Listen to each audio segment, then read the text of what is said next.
Time is really about power.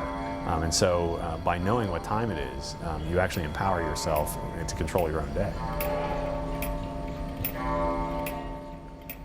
The National Watch and Clock Museum is truly a national museum. We have a collection which you'd expect to see in a major urban center like Philadelphia, Washington, D.C., New York City. We collect clocks and watches from all over the world. So unlike some smaller museums that have clock collections, those collections are typically focused on their location or they're focused on makers. Our collection really is international in scope. We collect virtually every type of timepiece. And in that respect, it's a pretty impressive collection. It's about 12,000 items.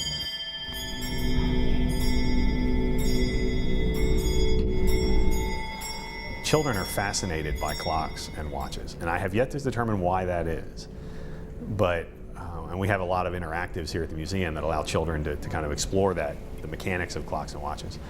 But I think it's something that we don't give sometimes children enough credit for having an interest in. I don't know if it's the mechanics of it.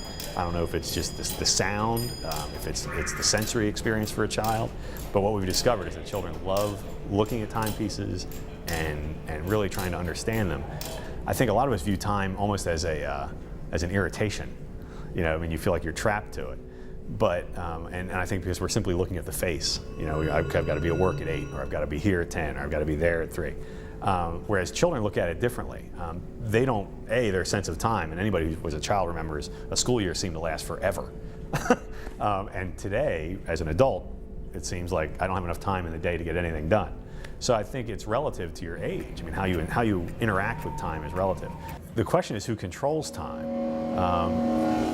In historical sense, churches controlled time for a while through the church tower, and then as you got into the industrial age, the factory owner controlled time through the clock on the factory.